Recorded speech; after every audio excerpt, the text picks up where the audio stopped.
শিক্ষার্থী বন্ধুরা, আর ফাউন্ডেশনের পক্ষ থেকে আমি রাসেল আহমেদ আপনাদের সবাইকে স্বাগতম জানাচ্ছি জুমলা টিউটোরিয়ালের ষষ্ঠ পর্বে। আমরা গত পর্বে দেখেছিলাম কন্টেন্ট মেনুর কাজ। কন্টেন্ট থেকে আমরা কন্টেন্ট তৈরি করতে পেরেছি। আজকে আমরা কম্পোনেন্টের কাজ দেখব। কম্পোনেন্ট হলো জুমলার ডিফল্টভাবে দেওয়া কিছু এলিমেন্ট।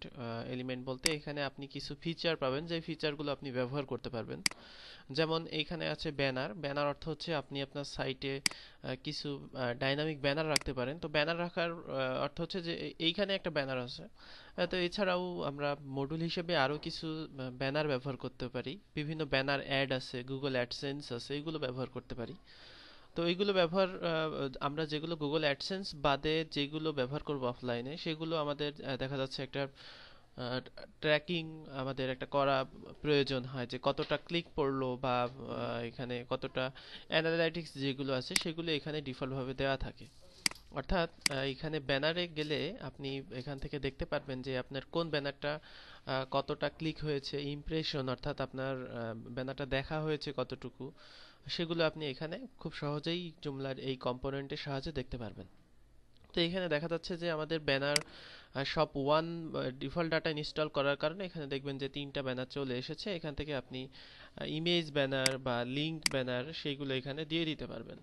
তো এখানে আমরা এডিটিং এর এখানে গেলে এই অপশনগুলো দেখতে পারবো। আমরা যদি নতুন কোনো ব্যানার তৈরি করতে চাই, সেইগুলো এখান থেকে নিউ এ গেলে আমরা নতুন এখানে ইমেজ ব্যানার অথবা টেক্সট ব্যানার বা এইচটিএমএল কোড সেগুলো আমরা এখানে ব্যবহার করতে পারবো। তো এখানে ব্যানারের নাম দিতে হবে, ব্যানারের একটা অ্যালাইস এখানে অটো চলে আসবে, যাই হোক আপনি দিয়ে দিতে পারবেন। তো এরপরে আপনি ব্যানারের যে ক্যাটাগরি, অর্থাৎ আপনি চাইলে ব্যানারেরও ক্যাটাগরি তৈরি করতে পারেন, আর ব্যানারের ইমেজ এখানে আপলোড করতে পারেন এবং ইমেজের উইডথ এবং হাইট আপনি এখানে দিয়ে দিতে পারেন, আর ইমেজের অল্টারনেটিভ টেক্সট এখানে দিয়ে দিতে পারেন। তাছাড়া আপনি যদি মনে করেন যে আপনার কাস্টম কোড আছে, সেই কোডটা এখানে পেস্ট করতে পারেন। তো যদি কোড পেস্ট করেন সেক্ষেত্রে দেখা যাচ্ছে ব্যানারের লিঙ্কিং অটো হবে। এছাড়াও আপনি এখানে চাইলে লিঙ্কিং করে দিতে পারেন এখানে ক্লিক ইউআরএল এই অপশনটাতে। তো এছাড়াও পাবলিশিং অপশনে আরও কিছু তথ্য আছে, এগুলো আপনি চাইলে পূরণ করতে পারেন। তাছাড়া ব্যানার ডিটেলস, যেটা আপনি যদি মনে করেন যে এই ব্যানারটা 500 বার প্রদর্শিত হয়ে এই ব্যানারটা অটো অফ হয়ে যাবে, সেক্ষেত্রে এখানে 500 দিলেই এই ব্যানারটা 500টা ইমপ্রেশনের পরে এটা অটো অফ হয়ে যাবে। তো এছাড়াও এখানে কিছু ডাটা অটো চলে আসবে, এখান থেকে আপনি চাইলে ডাটাগুলো মুছে দিতে পারেন।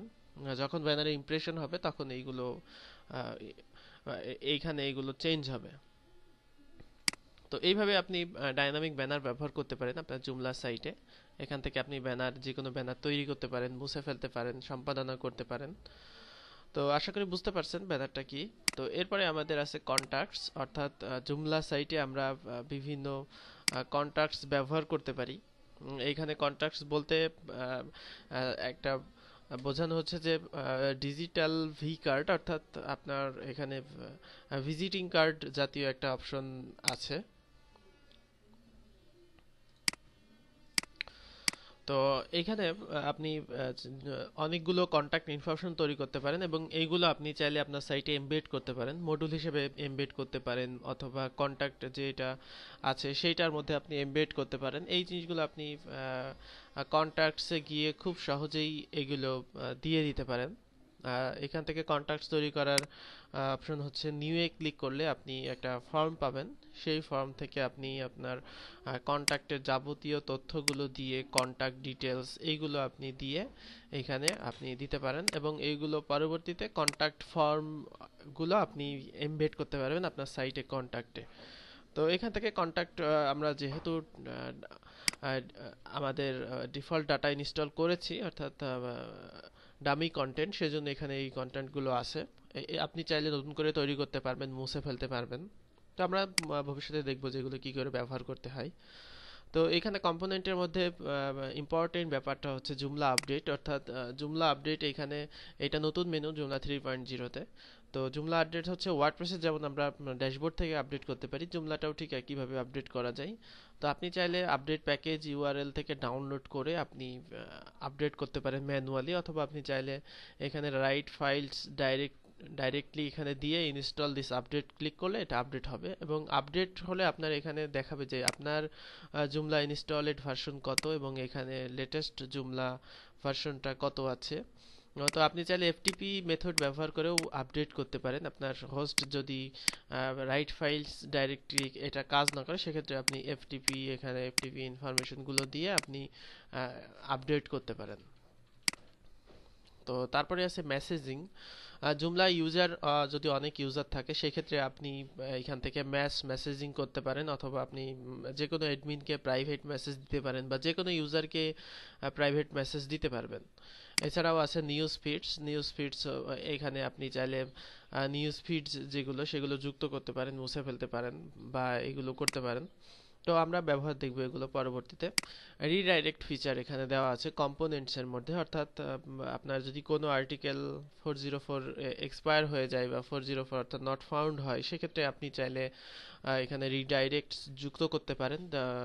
তাহলে আপনার সাইটে 404 হবে না এবং এটা এসইও সহায়ক হবে সেই ক্ষেত্রে। এছাড়াও আরও কিছু কম্পোনেন্ট আছে, যেমন ওয়েব লিঙ্কস বা সার্চ, স্মার্ট সার্চ, সেই কম্পোনেন্টসগুলো ব্যবহার করা যেতে পারে। তো ওয়েব লিঙ্কস বলতে আপনি যদি চান যে আপনার জুমলা সাইটে বিভিন্ন ওয়েবসাইটের লিঙ্কগুলো একটা সুন্দরভাবে একটা পেজে করবেন, সেক্ষেত্রে ওয়েব লিঙ্কস কম্পোনেন্টসটা ব্যবহার করা যেতে পারে। এখানে অনেক কিছু ফিচার্স আছে, যে দেখা যাচ্ছে আপনি ট্র্যাকিং করতে পারবেন যে আপনার এইটার হিটস, অর্থাৎ এইটার কতটা ক্লিক পড়লো, সেইগুলো আপনি করতে পারবেন। এবং আপনি চাইলে একটা অটো ফর্ম এখানে করতে পারেন, যে যে কেউ ওয়েব লিঙ্কসটা সাবমিট করতে পারবে। তো এই জাতীয় ইনফরমেশনগুলো আপনি এই ওয়েব লিঙ্কস কম্পোনেন্টস থেকে ব্যবহার করতে পারেন। এছাড়াও বিভিন্ন কম্পোনেন্টস ইনস্টল করা যায়, সেক্ষেত্রে কম্পোনেন্টসে নতুন মেনু চলে আসে। তো সেই ক্ষেত্রে আমাদের এক্সটেনশন ম্যানেজার থেকে সেই ব্যাপারগুলো সম্পাদন করতে হবে। তো আমরা পরবর্তী টিউটোরিয়ালে দেখব যে কিভাবে কম্পোনেন্টস যুক্ত করা যায়, বা এক্সটেনশন, মডিউল, টেমপ্লেট, এই জিনিসগুলো ব্যবহার করতে হয়। তো আশা করি বুঝতে পেরেছেন যে কম্পোনেন্টস মেনুর কাজ কি। এখানে এগুলো আপনারা প্র্যাকটিস করবেন, তৈরি করে রেখে দিবেন। আমরা নেক্সটে দেখব যে এগুলো কি করে ব্যবহার করতে হয়। তো আজকের টিউটোরিয়াল দেখার জন্য আপনাদের সবাইকে অসংখ্য ধন্যবাদ। এখানেই শেষ করছি।